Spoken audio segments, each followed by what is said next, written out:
Bismillahirrahmanirrahim. Assalamualaikum warahmatullahi wabarakatuh. Waalaikumsalam warahmatullahi wabarakatuh. Risa, apa kabar hari ini? Alhamdulillah baik. Alhamdulillah. Kalau begitu, terima kasih sudah datang kembali ya bersama saya di sini. Risa tadi habis dari mana? Dari sekolah. Oh, dari sekolah. Kalau boleh tahu sekarang kegiatan Risa tiap hari ngapain aja nih? Sekarang lagi PLSP. Kayak apa sih namanya? Ya PPL lah, kerja di lapangan gitu. Oh gitu. Program apa ya? Layanan persekolahan. Iya, sih. Yang seperti sekolah itu. gitu ya. Praktek mengajar di lapangan. Oh gitu. Selama berapa minggu kalau PPL gitu? 2 bulan. 2 bulan Iya. Oh berarti lumayan lama ya. Iya. Itu udah berlangsung berapa minggu? Sekarang baru hampir 3 mingguan. Oh gitu. Oke, kalau gitu sekarang bisa gimana, sehat? Alhamdulillah. Alhamdulillah ya. Berarti sudah siap belum nih mau mengikuti sesi konseling di sesi 2 ini? Insya Allah siap. Insyaallah. Oke. Kalau gitu saya juga izin ya Risa, saya merekam video karena ini adalah salah satu tugas mata kuliah yang sebelumnya saya juga sudah jelaskan kepada Risa. Dan mungkin di sesi 2 ini saya ingin lebih melihat perkembangan Risa nih selama beberapa minggu, 1 mingguan ya kita tidak bertemu ya, 1 minggu lebih kita tidak bertemu. Kira-kira apa sih yang Risa rasakan gitu ketika sudah melakukan konseling bersama saya? Ya mungkin saya lebih merasa tenang sekarang ya Teh. Jadi memiliki list-list terbaru gitu untuk kedepannya gitu. Juga saya juga sudah mencari kesibukan yang lain gitu, supaya tidak terpuruk dari permasalahan yang masa lalu gitu. Oh gitu, oke.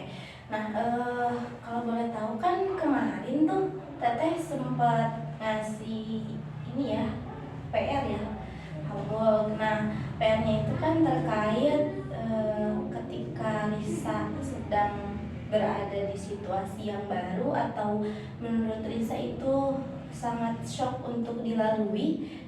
Risa kan harus bisa tenang gitu. Nah kira-kira ada nggak kejadian gitu, beberapa kejadian yang Risa bisa ceritakan terkait PR itu gitu? Ya mungkin kejadian permasalahannya kayak waktu itu saya itu dihadapkan dengan permasalahan ya, yang mana saya tidak bisa menanganinya sendiri gitu ya. Tapi di keliling saya, di teman-teman saya ataupun orang tua saya tidak bisa membantu mungkin karena, dan saya juga merasa tidak enak untuk meminta bantuannya. Jadi ketika dihadapkan dengan permasalahan tersebut, saya mencoba untuk tenang gitu ya Teh, berusaha untuk menghadapinya positif dengan diri sendiri gitu. Tapi alhamdulillah dengan rasa tenang itu saya bisa secara perlahan untuk menghadapi permasalahan itu gitu Teh. Oh gitu. Jadi ketika dalam situasi itu alhamdulillah Risa mulai mencoba untuk bisa tenang dalam situasi Jadi tersebut. tidak berpikir negatif gitu, tidak terdistract oleh yang lainnya terlebih dahulu gitu. Jadi merasa harus memegang ketenangan dulu gitu. Oke. Nah di sisi lain kan waktu pertemuan kemarin Teteh bilang kalau misalkan dalam situasi yang tenang itu mungkin di situ kita itu bisa mencerna pikiran kita agar lebih jernih gitu ya. Nah salah satunya tadi yang Risa disebutkan itu adalah berpikir positif. Nah kira-kira pikiran apa sih yang muncul gitu? Pikiran positif apa yang muncul ketika Risa ini melakukan ketenangan tersebut? Ya pasti kan ketika dihadapkan dengan masalah ya berpikir, bisa gak ya aku menghadapi permasalahan ini gitu. Apalagi tidak didorongi dengan bantuan-bantuan atau support yang lain seperti orang tua ataupun teman gitu. Tapi dengan rasa keyakinan dan ketenangan gitu dalam pikiran saya, pasti saya bisa melewati permasalahan ini meskipun tidak didorong dengan support system tadi gitu. Jadi harus yakin terlebih dahulu dan yakin dalam pikiran ketenangan ini saya bisa melewati permasalahan. Berarti di sini Risa percaya bahwa diri Risa ini bisa untuk melakukannya ya pada saat ini. Selain itu ada nggak kejadian lagi gitu, kejadian yang lain yang serupa yang mana Risa ini ngerasa harus tenang dan berpikir lebih positif lagi gitu. Ada nggak? Pernah sih di waktu itu dihadapkan saya tidak punya uang sama sekali ya teh, kan saya sudah besar gitu, jadi kalau mau minta uang itu kan malu ya sekarang ya. Nah saya itu sangat stres sekali, tapi dari mana gitu uang itu. Saya waktu itu hanya punya uang cuma 30.000 gitu ya. Nah tapi dengan rasa tenang dari permasalahan itu, saya berusaha berpikir jernih gitu ya dari permasalahan itu dan tenang. Saya harus bisa menghasilkan uang yang lebih gitu teh, dan akhirnya saya berusaha untuk jualan ya tadi, cuma di sekeliling rumah jualan kayak cimol gitu ya sama cireng gitu ya, kan lumayan ya teh, dengan modal 30.000 bisa menghasilkan 2 kali lipat. Iya, soalnya kan bahannya juga murah meriah, bisa menghasilkan banyak gitu. Jadi dengan ketenangan dan keyakinan dan berpikir jernih, iya bisa, saya sudah merasa perlahan bisa menemukan solusi gitu. Oke, berarti ada salah satu kejadian lagi di mana di situ Risa ngerasa aku nggak punya uang lagi nih gitu kan, ngerasa krisis moneter dalam diri sendiri ya. Ya saya juga merasakan seperti itu gitu ya yang Risa rasakan. Tapi di sini alhamdulillah Risa bisa menerapkan teknik yang sudah saya kasih gitu ya, bahwa di situ Risa harus tenang dan berpikir jernih, bahwasannya banyak alternatif lain untuk Risa bisa mendapatkan uang selain Risa meminta kepada orang tua, karena kalau misalkan sudah dewasa itu malu ya, ada rasa malu untuk bisa mendapatkan uang dari orang tua gitu. Dan di sini alhamdulillah Risa sudah mempunyai perkembangan gitu ya dari teknik yang diterapkan oleh Risa itu sendiri. Nah kalau boleh tahu Risa, waktu di sesi pertama nih ya, Teteh lupa menanyakan kepada Risa, kira-kira permasalahan ketika Risa sebelum konseling bersama saya di awal sesi kan Risa cerita bahwa Risa down atau sakit hati, iri, sedih gitu ya. Nah kira-kira kalau misalkan cerita itu atau hal itu diskalakan, misalkan nih ada skala ya 0 sampai 10, kan ada ini ya kan 0, 1, 2, 3, 4, 5 sampai 10. Nah kalau misalkan hal tersebut diskalakan atau cerita pengalaman Risa yang sakit ini diskalakan, kira-kira pengalaman sakit itu kalau misalkan 0 adalah Risa yang sangat terpuruk dan 10 adalah Risa yang sangat ingin berkembang dan ingin lebih baik lagi menurut Risa. Nah kira-kira Risa pada awal itu ada di skala berapa? 2 mungkin. 2. Oke. Dan setelah itu kan sebelum kita berbincang lama ya. Nah setelah kita berbincang selama 40 menit yang waktu itu di minggu lalu, kira-kira naik berapa skala dari 2 itu untuk menuju 10?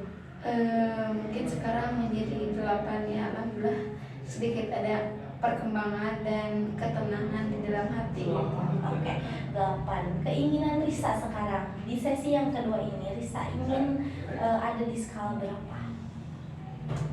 10 dong. 10. Oke, dengan cara apa sih menurut Risa? Ya mungkin lebih yakin, lebih percaya diri gitu, dan tidak lebih menerima kepada diri sendiri. Jadi tidak melihat perkembangan orang lain gitu. Jadi tidak merasa iri hati terhadap orang lain. Oke. Sekarang harapan Risa ada di skala 10. sekarang Teteh mau nanya dulu sama Risa, dari perkembangan skala 2 ke skala 8 itu sangatlah drastis ya, sangat maju gitu untuk perkembangannya. Dan Risa mungkin di sini bisa paparkan nggak gimana perkembangan Risa ini saat ini ketika Risa berada di skala 8 gitu. Perkembangannya atau prosesnya teh? Apa ya, perasaan Risa di ada di skala 8 itu gimana sih gitu? Perasaannya jadi kan yang awalnya gelisah ya teh, jadi merasa tenang gitu. Intinya sih saya merasa lebih tenang gitu, karena sebelumnya saya itu dikelilingi oleh rasa kegelisahan, rasa takut gitu ya teh. Nah mungkin untuk yang sekarang lebih saya rasakan itu tenang, lebih tenang sekali, lebih adem gitu ke hati, lebih ya yakin saja kepada diri sendiri bahwa saya bisa gitu. Terus perkembangannya jadi saya lebih fokus kepada diri sendiri gitu, jadi tidak apa sih, tidak terfokus kepada permasalahan yang masa lalu gitu. Oke, kalau gitu bagus ya. Alhamdulillah sekarang saya bisa melihat perkembangan dari Risa sendiri. Nah, sekarang Teteh punya analogi nih untuk Risa bisa mencapai ke angka 10 itu loh. Nah, mungkin ada beberapa hal yang harus Risa lakukan juga ya, selain kemarin merasakan ketenangan, dan mungkin banyak action yang harus dilakukan sama Risa. Nah, sekarang coba Teteh pengen nanya dulu sama Risa. Risa tahu bus atau bis? Tahu. Nah, ya. Bis itu kira-kira yang nyupirnya siapa? Sopir. Oke. Nah, bis ini disetiri oleh sopir. Nah, kira-kira sopir itu ketika mengendarai bus, dia tahu nggak arah rutenya mau kemana? Tahu. Menurut Risa sendiri, rute bus itu sudah ada tujuannya atau tidak? Sudah ada tujuannya. Oke. Contohnya seperti apa, Risa? Contohnya misalkan saya dari Ciamis pergi ke Bandung, misalkan rute si sopir itu misalkan bus Budiman, pasti rutenya itu pasti melewati Ciawi misalkan gitu, melewati iya. Oke, berarti di sini supir udah tahu dong jalan rutenya mau kemana. Misalkan dari tadi mau dari Ciamis mau ke Bandung harus ke Ciawi dulu, nanti ke Garut ya, ke Malambung, terus nanti sampai di mana. Nah, sekarang Teteh mau nanya juga nih sama Risa. Kalau misalkan di bis itu kira-kira ada siapa aja sih? Kenek, penumpang, tukang dagang. Oke. Nah, kira-kira kalau misalkan nih di antara penumpang atau kenek atau misalkan tukang dagang, ada yang kelas kepala misalkan ya. Kelas kepala mereka itu salah satunya saja. Di sini kan supir kan udah tahu kan dia itu rutenya mau ke Ciawi gitu kan. Tapi yang di sini salah satu penumpang misalkan ya, salah satu penumpang ini mendekati si supir itu ke depan ya. Terus dia bilang, Mang, saya mau ke Bandung, tapi rutenya mau ke Garut aja gitu. Jadi tidak sesuai dengan tujuan yang si supir itu mau gitu. Nah, kira-kira menurut kamu supir itu harus mendengarkan si penumpang itu yang satu, atau supir itu kokoh dengan pendiriannya? Ya harus sesuai rute yang sudah ditentukan. Kenapa menurut kamu harus seperti itu? Karena kalau misalkan ke Singapura atau ke Jalan Garut ya, yang daerah sana, takutnya kan supir pasti nyasar ya gitu. Terus bagaimana dengan penumpang lain? Kita kan tidak bisa tertuju sama satu penumpang saja, harus dipertimbangkan dengan penumpang lain gitu. Oke. Nah, sekarang pasti di situ sopir harus kokoh kan dengan tujuannya yang sudah ditetapkan sebelumnya. Tadi rutenya harus ke Ciawi, otomatis harus ke situ. Dan jika misalkan ada salah satu penumpang yang ingin rute ke Singaparna otomatis harus diturunkan kan, harus diturunkan dan harus lebih fokus ke jalan yang sudah ditentukan. Nah sekarang coba Risa bayangkan permasalahan sopir tadi ada di dalam permasalahan Risa. Contohnya, misalkan kemarin itu Risa kan ngerasa bahwa Risa ngerasa putus asa, ngerasa down, ngerasa iri sama orang lain. Sementara ada aspek-aspek yang lain gitu ya dalam diri Risa, aku bisa loh. Misalkan di sini tuh yang tadi yang ngomong katanya aku putus asa, aku down, aku sedih, aku iri di sini. Tapi di sini tuh lebih banyak lagi, aku penyabar, aku penyayang, aku percaya diri, aku rajin, aku bisa loh gitu kan. Di sini lebih banyak gitu yang positif. Nah, kira-kira diri Risa sendiri harus seperti apa sih menerapkan analogi yang tadi saya kasih sama Risa untuk permasalahan Risa saat ini? Oh, jadi mungkin ya menurut saya, jadi si penumpang yang meminta untuk ke arah Garut itu sebagai pendistract kita untuk putus asa, untuk down, untuk iri hati. Padahal kita itu memiliki penumpang lain gitu, yang penyabar, penyayang gitu. Jadi kita harus fokus kepada arah itu gitu, arah dimana dorongan-dorongan itu untuk mencapai tujuan kita gitu, untuk mencapai tujuan yang kita harapkan. Oke, nah menurut Risa sendiri di antara analogi supir dan bus, kemudian di permasalahan Risa dan masalah Risa saat ini, kira-kira yang menjadi objek utama untuk mengembangkan dan mencapai tujuan itu kira-kira yang berperan siapa? Sopir. Dan otomatis dalam permasalahan Risa juga di sini siapa? Saya. Oke, kalau begitu, nah mungkin di sini Risa paham bahwasanya Risa juga yang harus menjalankannya dan mencapainya sendiri. Tadi juga Risa udah sadar juga kan bahwasanya ada aspek-aspek lain yang lebih positif dalam diri Risa. Nah itu adalah salah satu dorongan dan salah satu yang memotivasi diri Risa bahwa diri Risa itu bisa melakukannya gitu. Nah kira-kira dari analogi tadi Risa bisa mengambil pengalaman atau pesan apa sih yang diambil oleh Risa tadi? Mungkin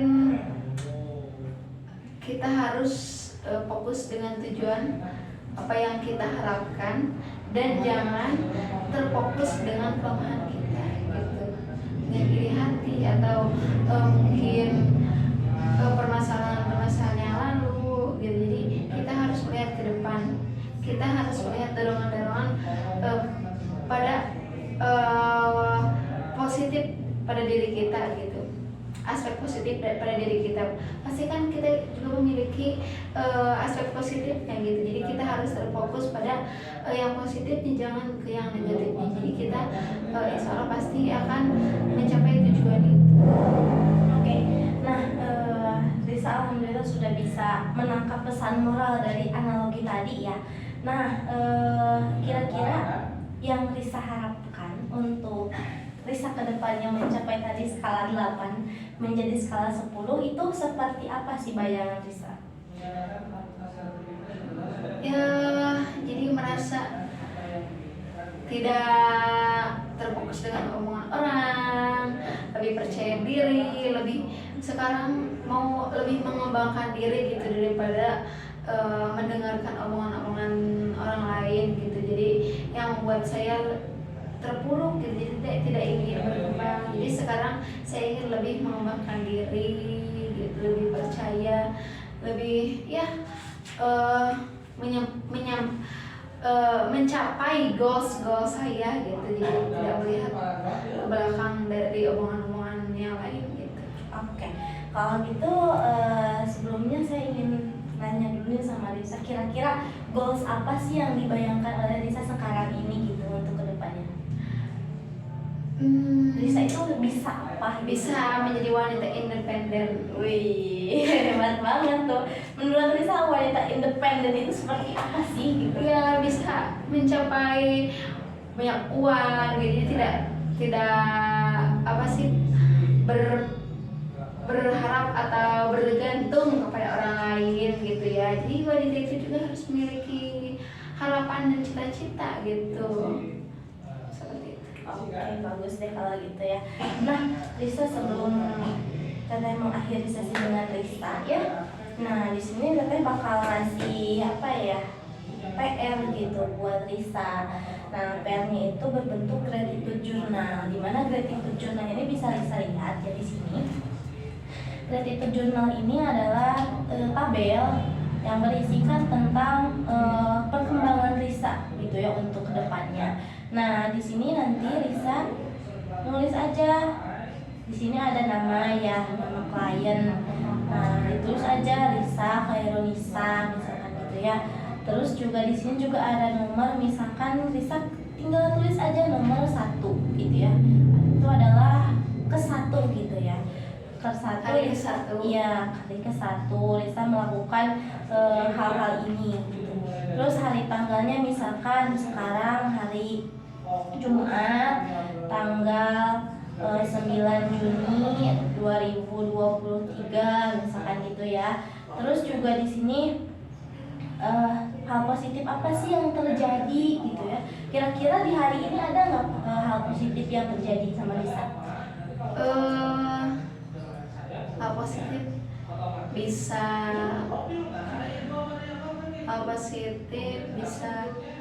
bangun lebih pagi. Oke, bagus. Di sini Risa tulis aja nggak apa-apa. Risa bisa bangun lebih pagi. Ada lagi nggak kira-kira? Bisa menolong orang lain. Bisa menolong orang lain. Kira-kira tadi Risa menolong apa pada orang lain? Tadi ada siapa sih tukang Cimoa di SD di sekolah yang jatuh gitu, jadi saya bantu. Oh gitu. Oke, bagus. Risa hari ini melakukan hal positif lagi. Dan ada lagi nggak hal positifnya? Kalau hari ini sih mungkin yang saya ingat segitu. Oh, oke. Nah, di sini sudah tercatat hal positif yang terjadi pada diri Risa, dan di sini juga ada hal negatif yang terjadi pada hari ini. Apa sih yang hal negatif yang terjadi pada hari ini? Boros mungkin tadi. Kenapa boros? Maksudnya seperti apa? Ya tadi saya karena mungkin apaan pagi-pagi jadi banyak jajan. Oh, banyak jajan, jadi boros. Selain itu ada lagi nggak kira-kira hal negatif yang terjadi? Udah sih sekarang mah. Oke, untuk hari ini Risa merasa Risa boros gitu ya. Nah, kira-kira kalau dibandingkan hal positif dan negatif, Risa tahu kan mana yang harus dipertahankan dan yang harus dikurangi atau dihilangkan. Nah, kira-kira yang dipertahankan di antara positif dan negatif? Positif. Oke. Nah, kalau misalkan kita udah apa ya, paham dengan hal itu, otomatis Risa merasa boros ini harus dikurangi dong untuk hari yang selanjutnya. Nah, di sini juga ada ya hal yang bisa disyukuri. Kira-kira ada nggak hal yang bisa disyukuri sama Risa di hari ini? Bisa banget. Apa? Ya melihat di sekitar gitu ya, orang lain berusaha mencari uang gitu ya, dengan salah satunya dengan berdagang cimol gitu ya. Saya sekarang tinggal menikmati hasil kerja orang tua saja gitu. Oh gitu. Jadi ngerasa bahwa Risa saat ini lebih bersyukur karena Risa masih bisa kuliah, Iya. meskipun Risa tidak kerja dan mencari uang sendiri gitu ya maksudnya. Oke, hal tersebut patut disyukuri dan Risa sangat bagus sekali perkembangannya.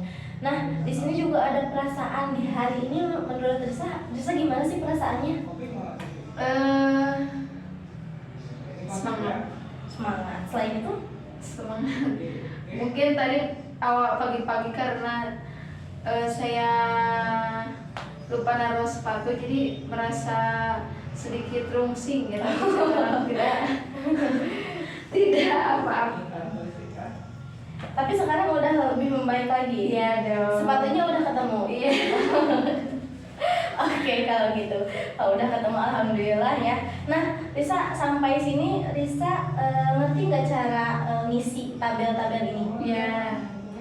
Ngerti ya? Iya. Nah, mungkin untuk hari-hari selanjutnya Risa nanti tinggal tulis aja hari kedua, hari ketiga, dan hari selanjutnya sampai kita melakukan sesi konseling yang selanjutnya ya, Iya, sesi siap. konseling yang ketiga. Nah, mungkin itu ininya dipegang aja sama Risa sebagai PR ya. Nah, nanti Risa di situ tulis aja apa yang perlu Risa tulis. Kemudian nanti akan kita bahas di sesi yang selanjutnya. Nah, Risa, saya ingin bertanya sama Risa nih, selama apa ya? Tadi kita berbincang, kira-kira apa sih yang Risa dapat dari perbincangan kita kali ini?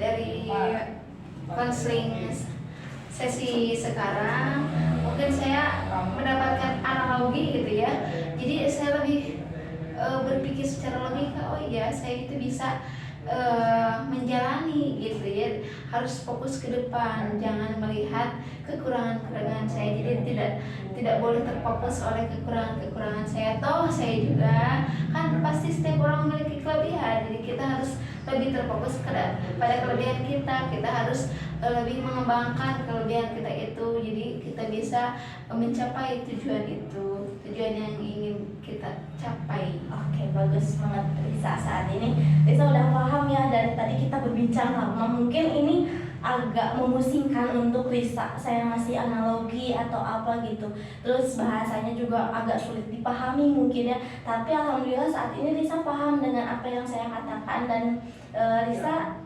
saya harap Risa bisa menerapkan hal yang tadi Risa sebutkan tadi ya kepada diri Risa, dan nantinya hal-hal yang baik dan positif silahkan tulis di gratitude journal yang tadi gitu ya.